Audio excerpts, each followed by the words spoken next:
The Holocene has ended. What we do now and in the next few years will profoundly affect the next few thousand years. The only conditions modern humans have ever known so far are changing, and changing fast. Nothing stays the same on this planet. Everything changes. The Earth is going into one of these jumps, and you don't know what is going to be on the other side of those jumps. The Earth is always jumping.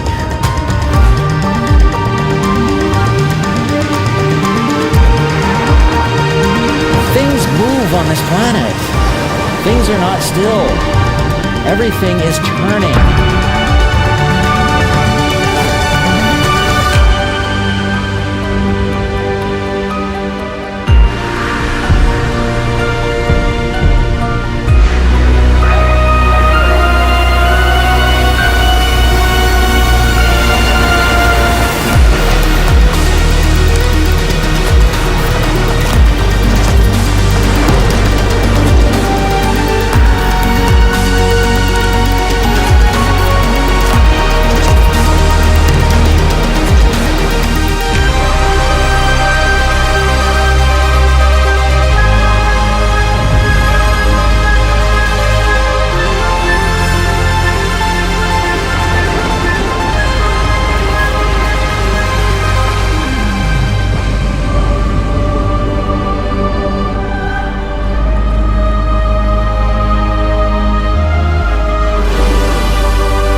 As it begins to run out of fuel, the sun won't simply fade away to nothing.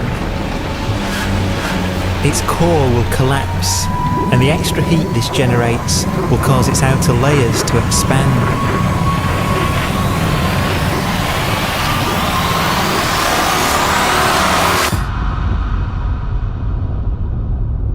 The sun is now dead.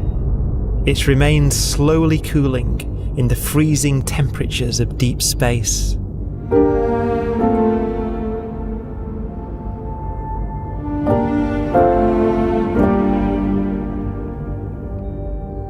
The fate of the sun is the same as for all stars. One day they must all eventually die, and the cosmos will be plunged into eternal night. All stars eventually will run out of fuel. The temperature of the universe drops. The stars, one by one, in the night sky, will turn off. And there'll be no more new stars created. And so that the universe will end not with a bang, but with a whimper. And not in fire, but in ice.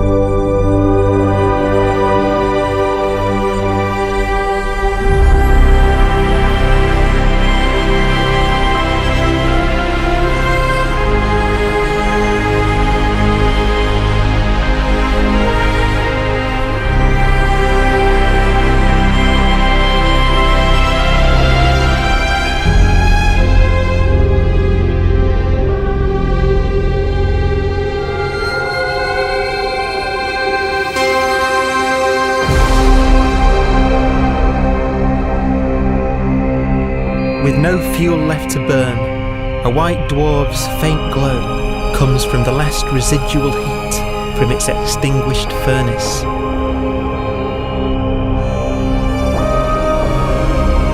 Looking at it from where the Earth is now, it would only generate the same amount of light as the full moon on a clear night.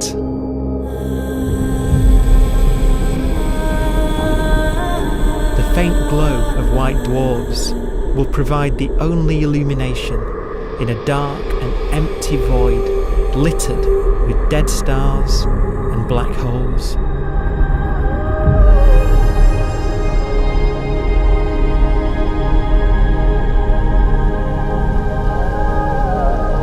In some ways, it's kind of a ghost universe. It's the corpses, the zombie stars, that will take us into the future.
A black dwarf will be the final fate of those last stars. White dwarfs that have become so cold that they barely emit any more heat or light. Black dwarfs are dark, dense, decaying balls of degenerate matter, little more than the ashes of stars. Their constituent atoms are so severely crushed that black dwarfs are 1,000,000 times denser than our sun.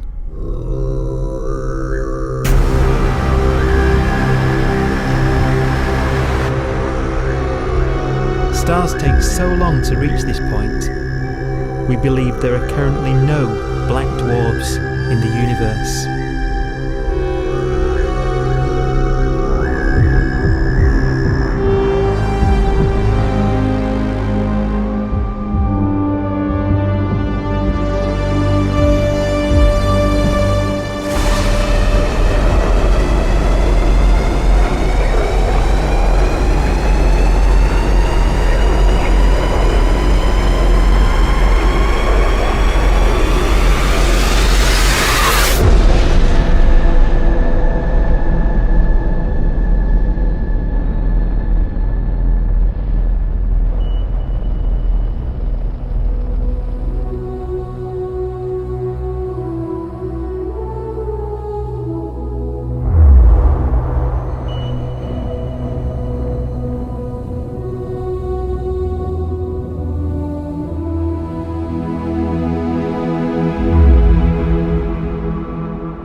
We have a pace of life that's based on really the energy available to us now. You could imagine living conscious systems which have a very different pace and therefore can extend out at least a lot farther than you'd imagine otherwise. You could have a living system where if it had a thought every 10 trillion years, that would seem normal. Even if our life dies out, one could imagine at some time arbitrarily far in the future, a fluctuation occurs which allows intelligent life to exist again for a little while. So you might have islands in time of intelligence.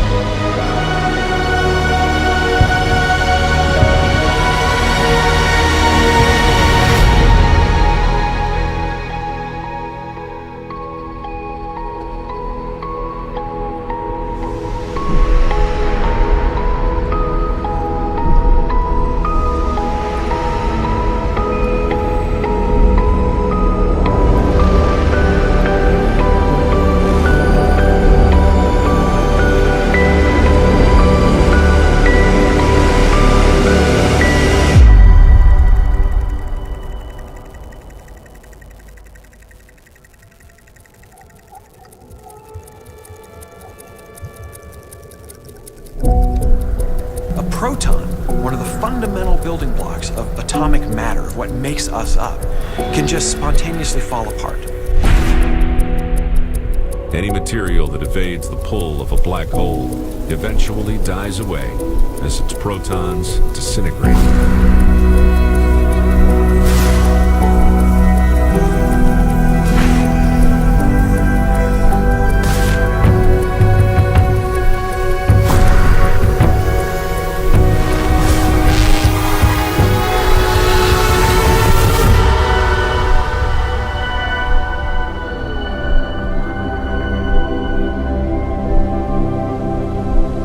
The matter inside black dwarfs, the last matter in the universe, will eventually evaporate away and be carried off into the void as radiation, leaving absolutely nothing behind.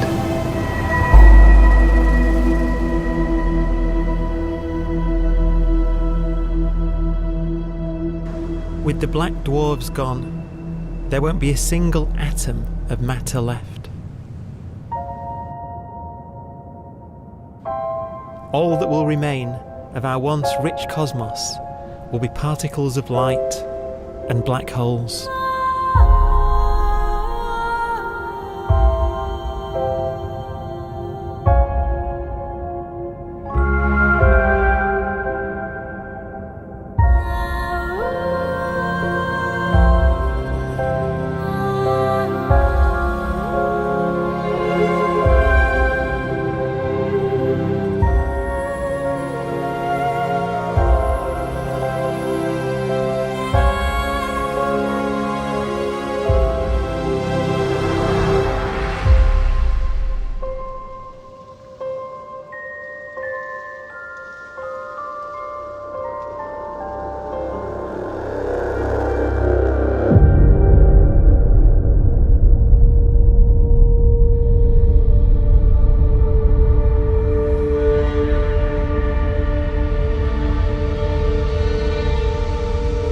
The arrow of time creates a bright window in the universe's adolescence, during which life is possible.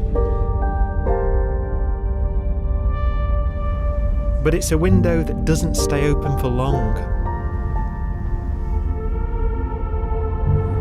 As a fraction of the lifespan of the universe, as measured from its beginning to the evaporation of the last black hole, life, as we know it, is only possible for 1,000th of a billion billionth billion billion billionth billion billion billionth of a percent.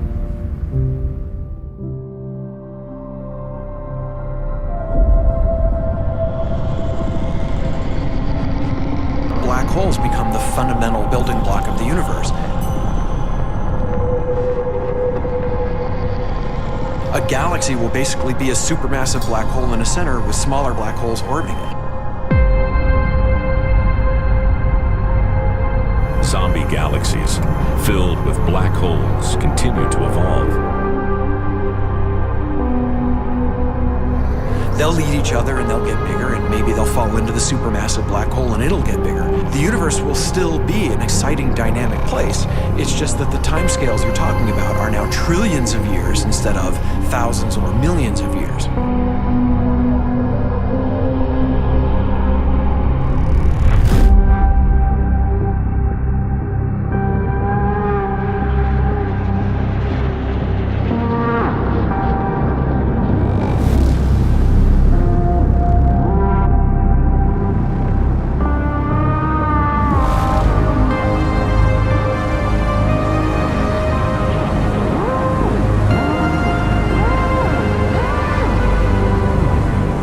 Black holes can bang on space-time like mallets on a drum.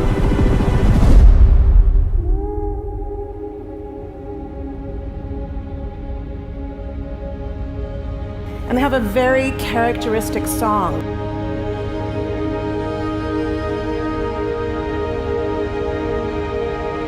Imagine two black holes that have lived a long life together. At the end of their lives, they're going around each other, crossing thousands of kilometers in a fraction of a second. As they do so, they leave behind in their wake a ringing of space, an actual wave on space-time.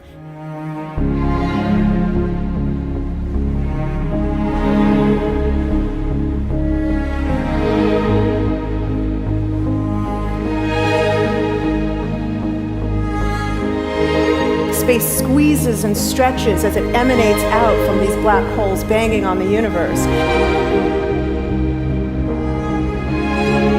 Those are the gravitational waves. They are literally the sounds of space ringing. And they will travel out from these black holes at the speed of light as they ring down and coalesce to one spinning, quiet black hole.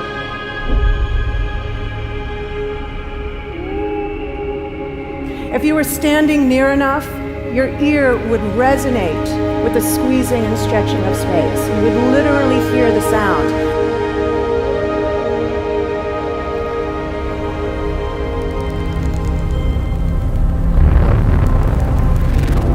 Imagine a lighter black hole falling into a very heavy black hole. The sound you're hearing is a light black hole banging on space each time it gets close.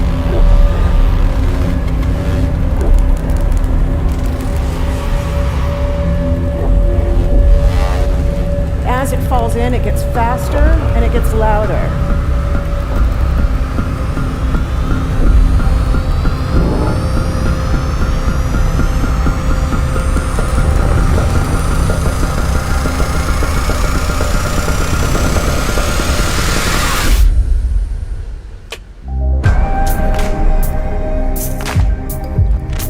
Scientists used to think black holes were immortal, but even these will one day die. Now we're talking about timescales of unimaginable length, quadrillions of years into the future. On that timescale, even the black holes begin to evaporate.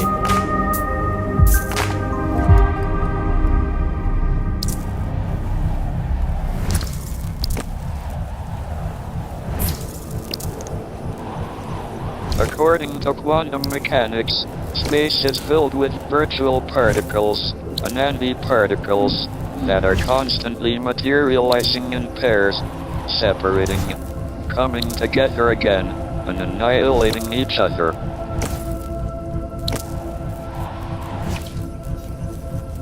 In the presence of a black hole, one member of a pair of virtual particles may fall into the hole, leaving the other member without a partner with which to annihilate.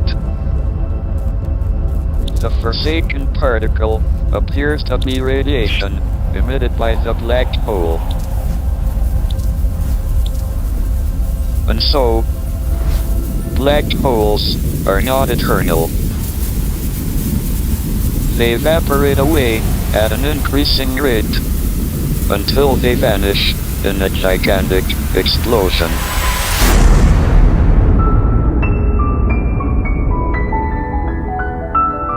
Quantum mechanics has allowed particles and radiation to escape from the ultimate prison, a black hole.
Philosophers and poets have asked the question, will the world end in fire or ice? We can now give an answer. The latest evidence shows that the universe is not slowing down, but it's speeding up out of control. And the universe, we think, will die in ice. Trillions upon trillions of years from now. Empty space itself has energy. In every little cubic centimeter of space, whether or not there's stuff whether or not there's particles, matter, radiation, or whatever, there is still energy even in the space itself. And this energy, according to Einstein, exerts a push on the universe. What is the weird stuff that's accelerating the universe? We call it dark energy. And this stuff is the dominant stuff of the universe. Almost 3/4 of the matter-energy content of the universe is this dark energy. And we don't know what it is. Dark energy, unlike matter or radiation, does not dilute away as the universe expands. This has crucial implications for what the universe is going to do in the future. So what will be the future of the universe?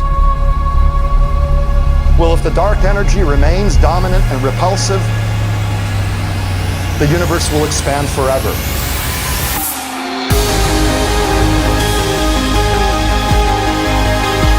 Faster and faster and faster with time. A runaway universe. 70% of the energy of the universe resides in empty space, and we don't understand why. But we do know what will happen. If that energy continues to be there, the universe will become cold and dark and empty. That's the future as it might be. We don't know because we don't yet understand the nature of dark energy. Until we do, we won't know the future. We won't even understand our own origins, and that's why we want to know and study this subject.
Forecast does seem to be for an ever colder, ever emptier universe.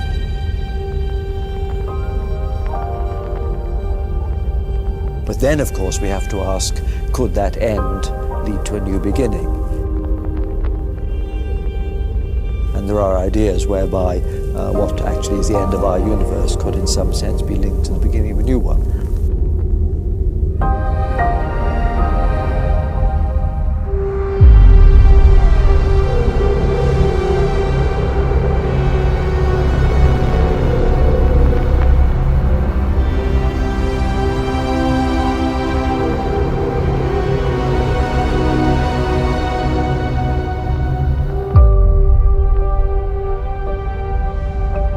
We've worked out the mathematics, the equations. They seem to say that if you have an atom smasher that can concentrate tremendous amounts of energy at a single point, you can perhaps open up a gateway, a baby universe.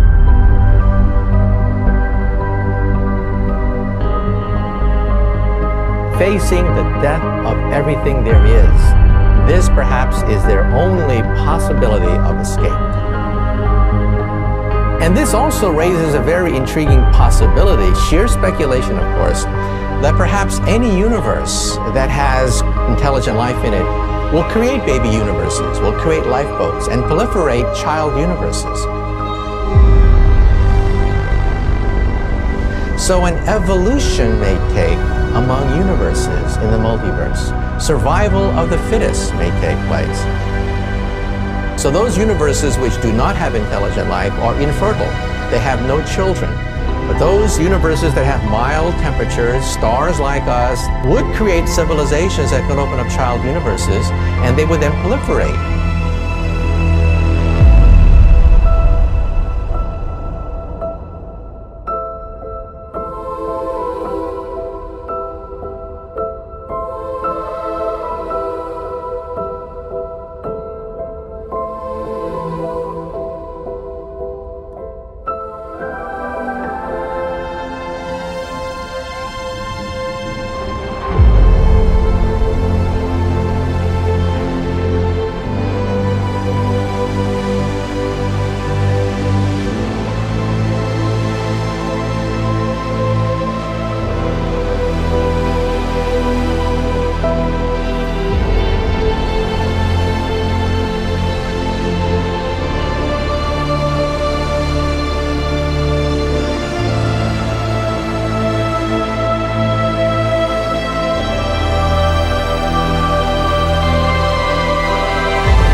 After an unimaginable length of time, even the black holes will have evaporated, and the universe will be nothing but a sea of photons gradually tending towards the same temperature as the expansion of the universe cools them towards absolute zero.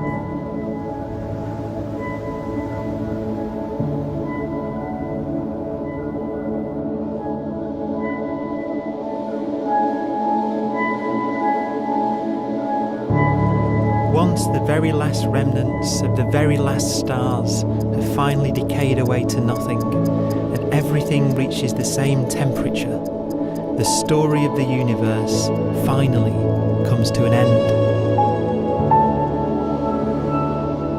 For the first time in its life, the universe will be permanent and unchanging. Entropy finally stops increasing because the cosmos cannot get any more disordered. Nothing happens, and it keeps not happening forever.